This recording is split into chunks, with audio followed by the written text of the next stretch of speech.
China anuncia tarifas de 34% sobre produtos dos Estados Unidos em retaliação a Donald Trump. E você vai ver ainda. Antecipação do 13º salário para aposentados, pensionistas e beneficiários do INSS vai beneficiar 35 milhões de pessoas. E ainda, temporais causam alagamentos na capital paulista e região metropolitana. Essas e outras notícias você confere agora no Redação Hit. Olá, bom dia para você, 11h31 agora. Seja muito bem-vinda ao Redação Hit, edição manhã desta sexta-feira, dia 4 de abril de 2025. Nós estamos ao vivo e chegamos com as principais notícias. O presidente dos Estados Unidos, Donald Trump, anunciou na quarta-feira um pacote de pesadas tarifas comerciais a países de todo o mundo, na maior ofensiva protecionista do país desde 1930. Em resposta, a China anunciou hoje, sexta-feira, retaliações à guerra comercial. Todos os produtos americanos vão ter a mesma taxa que a imposta por Washington. A China anunciou nesta sexta-feira que vai aplicar tarifas de 34% sobre todas as importações de produtos dos Estados Unidos a partir de 10 de abril, como resposta às tarifas de Washington sobre produtos chineses. O Ministério das Finanças afirmou que a tarifa será aplicada para todos os produtos importados dos Estados Unidos, para além da tarifa alfandegária que é aplicada atualmente. A pasta ainda anunciou que vai aplicar controles de exportação sobre 7 minerais das terras raras, entre eles o gadolínio, utilizado em ressonâncias magnéticas, e o ítrio, utilizado em produtos eletrônicos. Além disso, o Ministério afirmou que vai levar o caso à Organização Mundial do Comércio. O presidente dos Estados Unidos, Donald Trump, desencadeou nesta semana uma guerra comercial global com um anúncio de tarifas mínimas de 10% sobre as importações de todos os países do mundo e impostos adicionais aos principais parceiros comerciais de Washington. O comércio global foi estremecido com as tarifas anunciadas por Donald Trump. Para o Brasil e uma série de países latino-americanos, os impostos serão de 10% a partir deste sábado, o que foi recebido com alívio em Brasília, já que a expectativa era de que a tarifa fosse maior. A China havia prometido que iria retalhar a tarifa de 34% e cumpriu. Vamos analisar melhor o que deve acontecer agora com o especialista, o professor de Relações Internacionais e analista de Política Internacional, Vladimir Feijó. Professor, muito bom dia para você. Eita, é uma satisfação. Bom dia. Professor, que dia, hein? Que semana, aliás, porque realmente o mundo todo aguardava com muita atenção e ainda permanece, né? Realmente abalou, de fato, o comércio global e a China anunciou as tarifas semelhantes às impostas por Donald Trump. Agora eu queria saber, professor, como que isso vai afetar os Estados Unidos? Sabe, da última vez que os Estados Unidos fez isso, na década de 30, cortou 2/3 do comércio mundial e o perigo é agora repetir. A China é o segundo país a sobretaxar os Estados Unidos, primeiro foi o Canadá, mas anunciou apenas em alguns produtos, e agora a China todos. Isso significa que os compradores e vendedores vão analisar qual vai ser a consequência dessa sobretaxa. Especificamente, os vendedores americanos de soja e de carne vão ter muita dificuldade de competir com o Brasil, com a Austrália, pelo mercado chinês. E é possível que sobre esses produtos no mercado internacional e nos dê um alívio da inflação. Por contrapartida, o Senado brasileiro já aprovou com preocupação sobre tarifa para tentar evitar que esses produtos cheguem no Brasil e reduzam a margem de lucro dos produtores, mesmo que isso deixe de beneficiar a inflação brasileira. Do lado americano, eles vão ter dificuldade de realocar também a venda de aviões que poderiam ser vendidos para a Europa, mas que tem a sua companhia e deve retaliar aos Estados Unidos, e a própria China, que já está desenvolvendo o seu avião de larga escala, né, de cabine larga, o Comac, que pode, no curto prazo, substituir os aviões da Boeing. Agora, professor, Trump insiste que as ações, que a economia americana vão subir, apesar da forte queda, né, nas bolsas em Nova York. A gente tem acompanhado as bolsas em Nova York e no mundo todo estão, de fato, caindo. Agora, eu queria pegar um trechinho, professor, e ouvir junto com você para você trazer uma análise para a gente, por favor. Acho que está indo muito bem. Foi uma operação como quando um paciente é operado e é uma coisa grande. E eu disse que seria exatamente assim. Temos 6 ou 7 trilhões de dólares entrando em nosso país e nunca vimos nada parecido. Os mercados vão crescer, as ações vão saltar, o país vai crescer e o resto do mundo quer ver. Há alguma maneira de fazer um acordo? Eles tiraram vantagem de nós por muitos anos. Muitos anos estivemos do lado errado da bola. E vou te dizer uma coisa, acho que vai ser inacreditável. Professor, quem acredita nessa fala de Donald Trump? Porque ele fala que os Estados Unidos foram muito explorados por muitos anos e usa, né, essa fala para justificar esse tarifaço. A impressão que fica é que é um presidente de um país subdesenvolvido, né, que na verdade foi explorado ao invés de explorar. Pois é, ele ignora o fato que a população americana tem uma qualidade de vida altíssima e consome muitos produtos por causa dessa globalização e uma redução que ele tirou de 30% de alíquota média na Segunda Guerra Mundial para menos de 3%. Então, os americanos puderam se aproveitar de produtos em larga escala e preço barato pela competição entre os países ao longo dessas décadas. De fato, houve perda de empregos e de industrialização. Mas, sabe, isso é fenômeno da própria maquinização ou a própria seleção das atividades econômicas. Os Estados Unidos optou por ser uma economia de serviços e não mais industrial. Os próprios empresários americanos fizeram essa escolha para garantir a lucratividade, que inclusive beneficia os cidadãos americanos, que são, em larga escala, investidores da Bolsa de Valores e ganham dividendos do lucro dessas empresas do comércio global. Não quer dizer que todo mundo se beneficia. A outra ideia dele é que isso vai atrair novos investimentos. Hoje, o que se prova é que os investimentos anunciados antes desse tarifaço estão sendo postos em pausa justamente pela incerteza se esse investimento poderá usar da base americana para reexportar para outros países ou vai depender apenas do mercado interno dos Estados Unidos. E uma população americana empobrecida, endividada e cada vez pagando mais por produtos, provavelmente vai consumir menos. Portanto, é possível que parte desse investimento nem venha a acontecer exatamente pela queda, né, da atividade econômica nos Estados Unidos. Que, Tabata, pode ser, inclusive, um dos objetivos do Donald Trump, para forçar o Banco Central a baixar a taxa de juros e dos 39 trilhões de dívida que os Estados Unidos têm que rolar 9 trilhões esse ano, não precisa ser com juros tão alto como está agora e pode ser numa taxa mais baixa, mas ao custo do empobrecimento da população americana e queda da Bolsa de Valores e dos investimentos. Nossa, professora, olha, muito interessante isso que você falou, e até o documento do tarifaço, ele não especifica, né, até quando essas tarifas serão aplicadas, se serão temporárias ou não. E aí, na sua análise, esse pacote, como que ele vai impactar, então, a economia? De fato, pode ter uma recessão?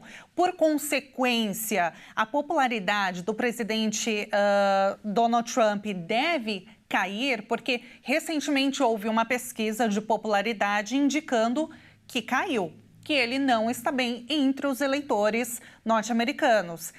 Isso deve piorar, então, professor?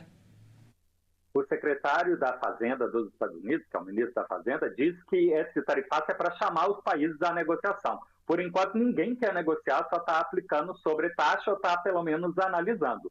Por outro lado, eles mesmos reconhecem que vai gerar um choque inflacionário muito grande e, ao mesmo tempo que a redução dos empréstimos dados à agricultura, que era do Programa Verde lá, a demissão em massa de funcionários públicos, lembrando, 16% da mão de obra americana trabalha para o governo americano, agora deve ter caído para por volta de 14%. E a população que já está insatisfeita com preços de alimento altíssimo, com esse tarifaço vão pagar ainda mais, é de se esperar que os diferentes setores americanos que votaram no Trump vão, aos poucos, abandonar. Aqueles que já votaram no que era o governo, né, e hoje é a oposição, tendem a só reforçar a ideia que o Donald Trump é radical e não está transmitindo para o país nenhuma segurança, pelo contrário, está causando instabilidade. E aí, como as eleições do Congresso americano acontecem a cada 2 anos, é possível que a vantagem política que o Trump tenha do apoio do Congresso este ano se reverta rapidamente em uma oposição, dificultando cada vez mais ele implementar as medidas que ele planeja para os 4 anos de mandato. Professor, diversos países reagiram, né, na quarta-feira, na quinta-feira, enfim, sobre esse tarifaço. Um deles foi o presidente francês, Emmanuel Macron. Ele criticou duramente as tarifas, disse que a economia europeia será muito afetada, né? A gente também pegou um trechinho da fala dele. Eu queria ouvir contigo, professor. A decisão anunciada ontem à noite é brutal e infundada. É infundada porque os desequilíbrios comerciais não são corrigidos pela imposição de tarifas. A teoria econômica demonstra claramente o oposto, particularmente quando esses desequilíbrios não levam em conta setores como serviços digitais, entre outros. Em última análise, essa decisão impactará todos os setores de nossas economias. Dos 500 bilhões de euros em bens exportados pelos europeus para os Estados Unidos, já podemos ver que mais de 70% serão afetados por essas tarifas. Qual deve ser a resposta, então, professor, da Europa? Os países devem abrir mercados para tentar escapar um pouco dessas tarifas? Eu gostaria muito que fosse essa a opção geral dos países, insistirem na vantagem da globalização, da interdependência econômica, que inclusive reduz o risco de guerra e beneficia os consumidores que têm mais oferta de produtos e mais baratos, para anunciar a redução de imposto ao redor do mundo, deixando os Estados Unidos apenas isolados como o país que mais cobra tarifa. Porém, Tabata, não é isso que parece que vai acontecer. A China já anunciou imposto alto e a União Europeia anunciou para a semana que vem um pacote que provavelmente representará impostos mais altos para os Estados Unidos, colocando mais incerteza mesmo nesse jogo, já que os Estados Unidos havia prometido. Ai, que pena. A gente teve uma falha na conexão. O professor já ia finalizar, mas eu agradeço de antemão a participação, a entrevista do professor de Relações Internacionais e analista de política internacional, Vladimir Feijó, que está sempre aqui com a gente, trazendo análises, respostas, explicações excelentes e didáticas. Muito obrigada, professor. E olha, veja a seguir as consequências do temporal em São Paulo e a previsão do tempo para todo o país. E vamos abrir a tela agora para ver a cidade de Caxias do Sul, no Rio Grande do Sul. 14 graus por lá, neste momento, friozinho. E a mínima prevista é de 9 graus. Muito vento também ao longo do dia, viu? Nós voltamos em instantes.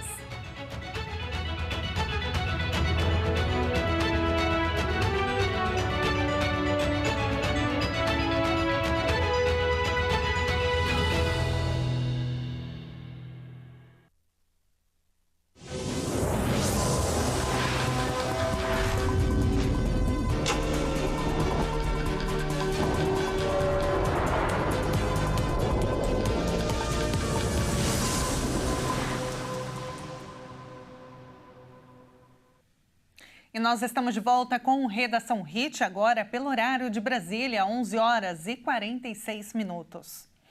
E olha, a antecipação do 13º salário para aposentados, pensionistas e beneficiários de auxílios do INSS deve injetar mais de 70 bilhões de reais na economia. O Ministério da Previdência Social, o pagamento vai beneficiar cerca de 35 milhões de pessoas. A primeira parcela do 13º salário dos aposentados do INSS vai ser paga de 24 de abril a 8 de maio. E a segunda parcela vai de 26 de maio a 6 de junho. As datas são definidas com base no dígito final do número de inscrição social e com base na renda do beneficiário. Quem ganha apenas o salário mínimo começa a receber antes de quem recebe mais que o mínimo. O decreto com a antecipação do 13º do Instituto Nacional do Seguro Social foi assinado nesta quinta pelo presidente Lula, durante evento que apresentou o balanço do governo até agora. A antecipação do 13º deve injetar 73 bilhões e 300 milhões na economia e vai beneficiará mais de 34 milhões de pessoas. Este será o 6º ano seguido em que os segurados do INSS vão receber o 13º antes das datas tradicionais, em agosto e em dezembro. Em 2020 e 2021, o pagamento aconteceu mais cedo por causa da pandemia de Covid-19. Antes do pagamento, o extrato com os valores e as datas de pagamento do benefício estarão disponíveis no aplicativo Meu INSS. A consulta também pode ser feita pelo site do Instituto. E agora a gente muda de assunto. A chuva forte que atingiu a cidade de São Paulo e a região metropolitana causou alagamentos nesta sexta-feira. O CGE colocou as zonas leste e sudoeste da capital em estado de atenção por volta das 6 horas da manhã. O Centro de Gerenciamento de Emergências da Prefeitura de São Paulo alertou sobre a chuva prevista para esta sexta, de intensidade moderada a forte tanto na capital quanto na Grande São Paulo, aumentando o risco de alagamentos, quedas de árvore, deslizamentos de terra em áreas de risco e transbordamentos de rios e córregos. Na capital, já houve registro de enchente no bairro de Piraporinha, na região de Santo Amaro, na Zona Sul. Na Grande São Paulo, houve registro de chuva forte em Santo André e São Caetano. Em Santo André, ruas ficaram alagadas e a água invadiu algumas casas e provocou prejuízos aos moradores. O nível do rio Tamanduateí ficou bem elevado e próximo de transbordar na cidade. Trechos do corredor em Diadema ficaram alagados e os passageiros enfrentaram atrasos nos ônibus. Na quinta-feira, crianças ficaram presas dentro de uma van escolar em um alagamento em uma avenida de Guarulhos. Elas foram resgatadas por moradores. Vídeos do resgate que foram compartilhados nas redes sociais mostram que o nível da água estava elevado.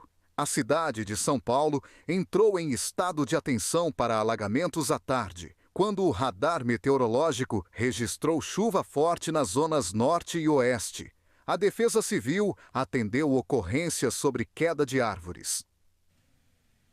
Pois é, já era esperado. A primeira frente fria do outono no Brasil deve trazer realmente isso mesmo que você viu na reportagem. Muita chuva e frio.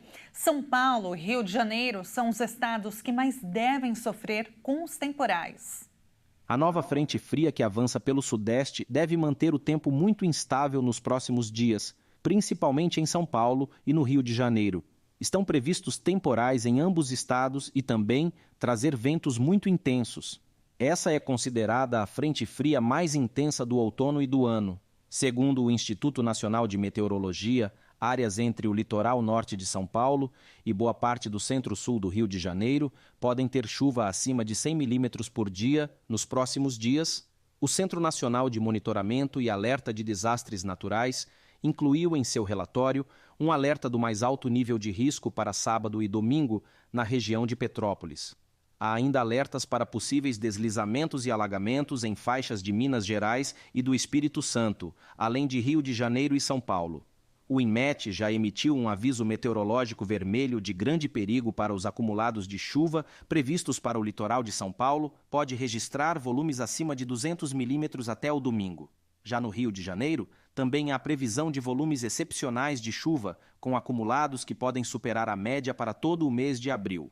Os ventos também devem fazer com que o mar fique muito agitado, com possibilidade de ressaca em boa parte da costa dos dois estados, com ondas de até 3 metros para o fim de semana. O governo federal vai ampliar, aliás, o programa destinado à compra da casa própria para beneficiar pessoas da classe média. As famílias com renda de até R$12 mil vão poder financiar um imóvel pelo programa Minha Casa Minha Vida. O programa Minha Casa Minha Vida vai incluir famílias com renda até R$12 mil no benefício para a compra da casa própria. O benefício era válido para quem tinha renda familiar de até R$ 8.000 mensais. O governo Lula espera beneficiar 120 mil famílias com essa linha adicional de financiamento. Segundo o Ministério das Cidades, os juros projetados de 10,5% ao ano estão abaixo dos praticados no mercado. Essa será a faixa 4 do programa, que prevê que o valor do imóvel pode ser de até R$ 500 mil e financiamento em até 35 anos.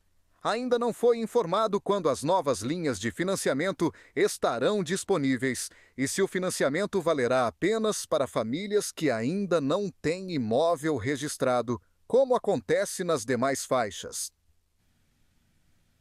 E olha, a gente agora vai fazer um tour pelo Brasil e vamos conhecer um estado localizado na região centro-oeste do Brasil, Goiás. Com uma forte ligação com a formação do Brasil interiorano, Goiás se orgulha de sua rica diversidade cultural, que é refletida em suas festas, danças, culinária e música. O estado é conhecido por sua hospitalidade e pelo calor humano de seu povo, que tem no sertanejo sua principal manifestação musical e cultural. Sua capital é Goiânia, uma cidade planejada que se destaca por seu urbanismo moderno e infraestrutura. E vamos para lá agora, então, com a ajuda da tecnologia, abrir as nossas câmeras e ver. Olha que lindo! Vocês estão vendo a capital Goiânia. Por lá, neste momento, os termômetros marcam 31 graus, que é a máxima, e a mínima de 22 graus. Calor ainda, né? O território goiano possui uma grande variedade de paisagens, com destaque para o Cerrado, o bioma predominante na região. O estado também abriga algumas das principais áreas de preservação ambiental, como o Parque Nacional da Chapada dos Veadeiros e o Parque Nacional das Emas, que são conhecidos pela biodiversidade e paisagens deslumbrantes. Em termos de infraestrutura, Goiás tem investido no desenvolvimento de seu setor agropecuário e também na modernização da sua rede de transportes, com rodovias, ferrovias interligando o estado a outras regiões do Brasil. E com essa câmera ao vivo de Goiânia, encerramos a edição desta sexta-feira. Muito obrigada pela sua companhia, um excelente final de semana para você. Até mais.